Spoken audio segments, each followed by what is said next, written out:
ಎಲ್ರಿಗೂ ನಮಸ್ಕಾರ. ಎಲ್ಲರೂ ಹೇಗಿದ್ದೀರಾ? Welcome back to my channel. ನಾನು ಸೌಮ್ಯ. ಪೊಂಗಲ್ನ ಮಾಡ್ತಾಯಿದ್ದೆ. ಹೇಗೆ ಮಾಡ್ಕೊಳ್ಳೋದು ಅಂತೇಳ್ಬಿಟ್ಟು ನೋಡ್ಕೊಂಬರೋಣ. ನಾನು ನಾರ್ಮಲಾಗಿ ಎಲ್ಲರೂ ಹೇಗೆ ಮಾಡ್ಕೊಳ್ತಾರೆ ಅದೇ ರೀತಿಯೇ ಮಾಡ್ಕೊಳ್ಳೋದು. ಮೊದಲಿಗೆ ನಾನು ಹೆಸರುಬೇಳೆ ಮತ್ತು ರೇಷನ್ ಅಕ್ಕಿನ ನಾನು ನೆನೆಸಿಟ್ಕೊಂಡಿದ್ದೆ ಒಂದು 1/4 ಗಂಟೆ ತನಕ. ಅದನ್ನು ನಾನು ಇವಾಗ ಕುಕ್ಕರ್ಗೆ ಹಾಕಿ ಸ್ವಲ್ಪ ನೀರನ್ನು ಸೇರಿಸಿ, ಸ್ವಲ್ಪ ಹೆಚ್ಚಿಗೆ ನೀರನ್ನ ಸೇರಿಸ್ಬೇಕಾಗುತ್ತೆ.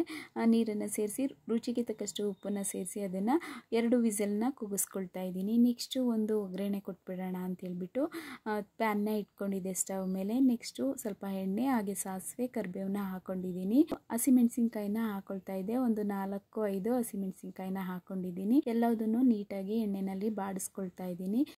ಪೊಂಗಲ್ಗೆ ಜಾಸ್ತಿ ಮಸಾಲೆನ ನಾವು ಹಾಕ್ತಾ ಇರೋದ್ರಿಂದ ಸ್ವಲ್ಪ ಲೈಟಾಗಿರುತ್ತೆ ಅಂತ ಹೇಳ್ಬಿಟ್ಟು ಅದಕ್ಕೆ ಕಾಂಬಿನೇಷನ್ ಆಗಿ ನಾನು ತೆಂಗಿನಕಾಯಿ ಚಟ್ನಿನ ಮಾಡ್ಕೊಂಡಿದ್ದೆ. ಹಾಗೆಯೇ ಕುಟಾಣಿನಲ್ಲಿ ನಾನು 1 ಸ್ಪೂನ್ ಆಗೋಷ್ಟು ಜೀರಿಗೆ ಮತ್ತು ಒಂದು ಅರ್ಧ ಸ್ಪೂನ್ ಆಗೋಷ್ಟು ಮೆಣಸನ್ನ ತೊಗೊಂಡಿದ್ದೆ. ಅದನ್ನು ಸಣ್ಣದಾಗಿ ಅಥವಾ ತರಿ ಹಾಗೆ ನಾನು ಅದನ್ನು ಕುಟಾಣಿನಲ್ಲಿ ಕುಟ್ಕೊಂಡಿದ್ದೀನಿ. ಕುಟ್ಟಿಟ್ಕೊಂಡಿರೋವಂಥ ಮೆಣಸು ಮತ್ತು ಜೀರಿಗೆನೂ ಕೂಡ ಸೇರಿಸ್ಕೊಂಡಿದ್ದೀನಿ. ಹಾಗೆ ಶುಂಠಿ ಬೆಳ್ಳುಳ್ಳಿ ಪೇಸ್ಟ್ನು ಕೂಡ ಸೇರಿಸ್ಕೊಂಡಿದ್ದೀನಿ. ಹಾಗೆ ಅರಿಶಿನ ಪುಡಿ ಕೂಡ ಸೇರಿಸ್ಕೊಂಡು ಎಲ್ಲದನ್ನು ಒಂದ್ಸಲ ಚೆನ್ನಾಗಿ ಮಿಕ್ಸ್ ಮಾಡ್ಕೊಳ್ಬೇಕಾಗುತ್ತೆ. ನಂತರ ನಾನು ಸಣ್ಣದಾಗಿ ಕಟ್ ಮಾಡ್ಕೊಂಡಿರೋವಂಥ ತೆಂಗಿನಕಾಯಿನೂ ಕೂಡ ಹಾಕ್ಕೊಂಡಿದ್ದೀನಿ. ಹಾಗೆ ಅದ್ರ ಜೊತೆಗೆ ತುರಿದಿಟ್ಕೊಂಡಿರೋವಂಥ ತೆಂಗಿನಕಾಯಿ ತುರಿನೂ ಕೂಡ ಸೇರಿಸ್ಕೊಂಡಿದ್ದೀನಿ. ಪೊಂಗಲ್ನಲ್ಲಿ ಕಟ್ ಮಾಡ್ಕೊಂಡಿರೋವಂಥ ತೆಂಗಿನಕಾಯಿ ಒಂದೊಂದೇ ಸಿಗೋದಕ್ಕಿಂತನೂ ಎಲ್ಲ ಪೊಂಗಲಲ್ಲೂ ಕೂಡ ತೆಂಗಿನಕಾಯಿ ಸಿಗೋದ್ರಿಂದ ತುಂಬಾ ಚೆನ್ನಾಗಿರುತ್ತೆ ಅಂತ ಹೇಳ್ಬಿಟ್ಟು ತೆಂಗಿನಕಾಯಿ ತುರಿನ ಹಾಕ್ಕೊಂಡಿದ್ದೀನಿ. ಅಷ್ಟರೊಳಗೆ ಪೊಂಗಲ್ಗೆ ಬೇಕಾಗಿರೋವಂಥ ಅನ್ನ ಮತ್ತು ಹೆಸರುಬೇಳೆ ಕೂಡ ರೆಡಿಯಾಗಿತ್ತು. ಅದಕ್ಕೆ ಮಾಡ್ಕೊಂಡಿರೋವಂಥ ಮಸಾಲೆನೂ ಕೂಡ ನಾನು ಹಾಕ್ಕೊಳ್ತಾ ಇದ್ದೀನಿ, ಒಗ್ಗರಣೆ ಹಾಕ್ಕೊಂಡಿರೋವಂಥದ್ದನ್ನು. ನೆಕ್ಸ್ಟ್ ಇದಕ್ಕೆ ಬೇಕಿದ್ದರೆ ಗೋಡಂಬಿನೂ ಕೂಡ ಸೇರಿಸ್ಕೊಳ್ಬೋದು. ನಾನಿಲ್ಲಿ ಗೋಡಂಬಿನ ಸೇರಿಸ್ಕೊಂಡಿಲ್ಲ. ನಾರ್ಮಲಾಗೆ ಮಾಡಬೇಕು ಅಂದರೆ ಹೀಗೇ ಮಾಡ್ಕೊಳ್ತೀನಿ, ಬೇಕು ಅಂದರೆ ಸೇರಿಸ್ಕೊಳ್ಬೋದು. ನೆಕ್ಸ್ಟು ಎಲ್ಲದನ್ನು ನೀಟಾಗಿ ಮಿಕ್ಸ್ ಮಾಡ್ಕೊಳ್ತಾ ಇದ್ದೀನಿ. ಹಾಗೆಯೇ ಪ್ಯಾನಲ್ಲಿರೋವಂಥ ಮಸಾಲೆ ಕೂಡ ವೇಸ್ಟ್ ಆಗದಿರೋ ಹಾಗೆ ಅದಕ್ಕೆ ಸ್ವಲ್ಪ ಬಿಸಿ ನೀರನ್ನ ಸೇರಿಸ್ಕೊಂಡು ಮಾಡ್ಕೊಂಡಿರೋವಂಥ ಅನ್ನಕ್ಕೆ ಅದನ್ನು ಸೇರಿಸ್ಕೊಳ್ತಾ ಇದ್ದೀನಿ. ಎಲ್ಲದನ್ನು ಒಂದ್ಸಲ ಚೆನ್ನಾಗಿ ಮಿಕ್ಸ್ ಮಾಡ್ಕೊಳ್ಬೇಕು. ಪೊಂಗಲ್ಲು ಅಂದರೆ ಸ್ವಲ್ಪ ತೆಳುವಾಗಿದ್ರೇ ತುಂಬಾ ಚೆನ್ನಾಗಿರುತ್ತೆ.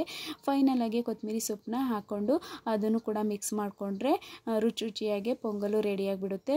ಮಕ್ಕಳಿಗೆ ಸ್ಕೂಲ್ಗೆ ಲಂಚ್ ಬಾಕ್ಸ್ಗೆ ಹಾಕೋದಕ್ಕೆ ಹಾಗೆಯೇ ಬೆಳಗ್ಗೆ ತಿಂಡಿಗಂತೂ ಪರ್ಫೆಕ್ಟಾದ ಬ್ರೇಕ್ಫಾಸ್ಟ್ ಅಂತಲೇ ಹೇಳ್ಬೋದು. ಹಾಗೆ ಆನ್ಲೈನಿಂದ ನಾನು ಮೆಜರ್ಮೆಂಟ್ ಕಪ್ನ ತರಿಸ್ಕೊಂಡಿದ್ದೆ. ಅದನ್ನು ಅನ್ಬಾಕ್ಸ್ ಮಾಡ್ಕೊಳ್ತಾ ಇದ್ದೀನಿ. ಈ ಮೆಜರ್ಮೆಂಟ್ ಕಪ್ಗಳನ್ನ ನಾನು ಮೀಶೋಯಿಂದ ಬುಕ್ ಮಾಡಿ ತರಿಸ್ಕೊಂಡಿರೋದು. ಹಾಗೆ ಇದ್ರ ರೇಟ್ ಬಂದು 110 ರೂಪಾಯಿನ ಕೊಟ್ಟಿದ್ದೀನಿ.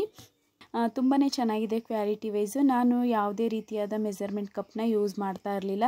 ನನ್ನ ಅಳತೆ ಅಂತ ಹೇಳಿದರೆ ಕಣ್ಣು ಗುರ್ತಲ್ಲೇ ನಾನು ಹಾಕ್ಕೊಳ್ತಾ ಇದ್ದೆ. ಯಾವುದೇ ಒಂದು ಇಂಗ್ರೀಡಿಯೆಂಟ್ಸ್ನ ಅಡುಗೆಗೆ ಬಳಸಬೇಕು ಅಂತ ಹೇಳಿದ್ರು ಹಾಗೆಯೇ ಒಂದು ಗ್ಲಾಸ್ಗಳನ್ನ ಬಟ್ಲುಗಳನ್ನ ಈ ಥರ ಯೂಸ್ ಮಾಡ್ಕೊಳ್ತಾ ಇದ್ದೆ. ಇರಲಿಲ್ಲ ಅಂತ ಹೇಳ್ಬಿಟ್ಟು ಈ ಮೆಜರ್ಮೆಂಟ್ ಕಪ್ಗಳನ್ನ ನಾನು ತರಿಸ್ಕೊಂಡಿದ್ದೀನಿ. ಕ್ವಾಲಿಟಿ ವೈಸ್ ಹೋದರೆ ತುಂಬಾ ಚೆನ್ನಾಗಿದೆ, ನೋಡೋದಕ್ಕೆ ಕಲರ್ಫುಲ್ಲಾಗಿ ಕಾಣಿಸ್ತಾ ಇದೆ. ಹಾಗೆಯೇ ಈ ಮೆಜರ್ಮೆಂಟ್ ಕಪ್ಗಳು ಮಿಸ್ಪ್ಲೇಸ್ ಆಗದೆ ಇರಲಿ ಅಂತ ಹೇಳ್ಬಿಟ್ಟು ಈ ಬಟರ್ಫ್ಲೈದು ಕಾಣಿಸ್ತಿದೆಯಲ್ಲ ಅದನ್ನು ಕೊಟ್ಟಿದ್ದಾರೆ. ಅದಕ್ಕೆ ಹ್ಯಾಂಗ್ ಮಾಡಿ ಇಡ್ಬೋದು. ಮೆಜರ್ಮೆಂಟ್ ಕಪ್ಗಳ ಮೇಲೆ ಎಷ್ಟು ಇದು ಅಳತೆ ಹಿಡಿಯುತ್ತೆ ಅನ್ನೋದನ್ನು ಕೂಡ ಮೆನ್ಷನ್ ಮಾಡಿದ್ದಾರೆ. ತುಂಬಾ ಚೆನ್ನಾಗಿದೆ. ಬೇಕು ಅಂತ ಅಂದವ್ರಿಗೆ ಡಿಸ್ಕ್ರಿಪ್ಷನ್ ಬಾಕ್ಸ್ನಲ್ಲಿ ನಾನು ಲಿಂಕನ್ನು ಹಾಕಿರ್ತೀನಿ, ಚೆಕ್ ಮಾಡ್ಕೊಳ್ಬೋದು. ಹಾಗೆಯೇ ಯಾರೆಲ್ಲ ನನ್ನ ಚಾನಲ್ನ ಇನ್ನೂ ಸಬ್ಸ್ಕ್ರೈಬ್ ಮಾಡದೆ ನೋಡ್ತಾ ಇದ್ದೀರಾ ದಯವಿಟ್ಟು ಸಬ್ಸ್ಕ್ರೈಬ್ ಮಾಡ್ಕೊಳ್ಳಿ. ಹಾಗೆ ಫ್ಯಾಮಿಲಿ ಫ್ರೆಂಡ್ಸ್ಗೆಲ್ಲ ಈ ವಿಡಿಯೋನ ಶೇರ್ ಮಾಡಿ. ವಿಡಿಯೋ ಏನಾದರೂ ಇಷ್ಟ ಆಯಿತು ಅಂದರೆ ಒಂದು ಲೈಕ್ ಮತ್ತು ಕಮೆಂಟು ಹಾಕೋದನ್ನು ಮರಿಬೇಡಿ. Thank you so much.